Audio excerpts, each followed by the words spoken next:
தனுசு லக்னம். தனுசு லக்னத்துக்கு சொந்த தொழில் செய்யக்கூடாதுங்க.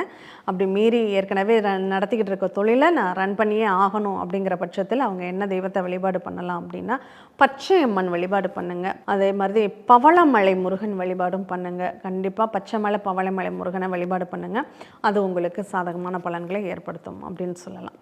அடுத்ததாக மகர லக்னம். மகர லக்னம் அட்சய லக்னமாக செல்லக்கூடியவர்களுக்கு தொழில் சார்ந்த யோகங்களை தரக்கூடிய கிரகம் யாராக இருக்கும்னா சுக்கிர பகவானை தான் இருக்கும்.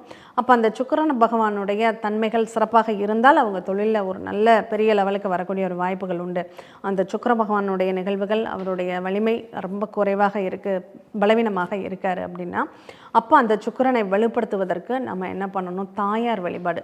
எல்லா பெருமாள் கோவில்லையும் அம்பாள் இருப்பாங்க இல்லையா, அந்த தாயார் வழிபாடு பண்ணும்போது அவங்களுக்கு குங்குமத்தால் அர்ச்சனை செய்து, இன்னும் சொல்லப்போனால் வாய்ப்பு இருக்கிறவங்க லலிதா சகஸ்ரநாமமே சொல்லி வழிபாடு பண்ணலாம். வழிபாடு பண்ணும்போது கண்டிப்பாக அவங்களுக்கு தாங்கக்கூடிய ஒரு வல்லமையை கொடுக்கும், ஓரளவு நல்லாயிருக்கும் அப்படின்னு சொல்லலாம்.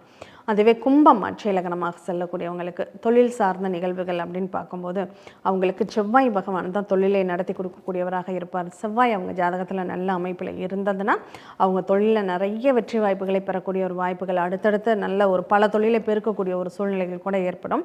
ஆனால் அந்த செவ்வாய் பலவீனமாக இருக்குது அப்படின்னா அவங்களுக்கு தொழிலில் நிறைய சிக்கல்கள் ஏற்படும் அப்படிங்கிறத தெரிஞ்சுக்கலாம். சரி, இதிலிருந்து விடுபடுவதற்கு யாரை வழிபடணும் அப்படின்னா, செவ்வாயின் அதிதேவதையான முருகப்பெருமானை தான் நம்ம கும்பிடணும். மீன லக்னம் அட்சய லக்னமாக செல்லக்கூடியவர்கள் சொந்த தொழில் செய்யாதீங்க.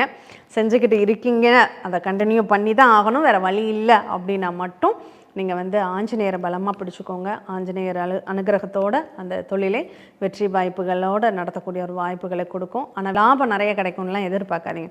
ஏதோ ஓரளவு அதை நடத்தக்கூடிய ஒரு வலிமையை அந்த ஆஞ்சநேயர் உங்களுக்கு கண்டிப்பாக கொடுப்பார் அப்படின்னு சொல்லலாம்.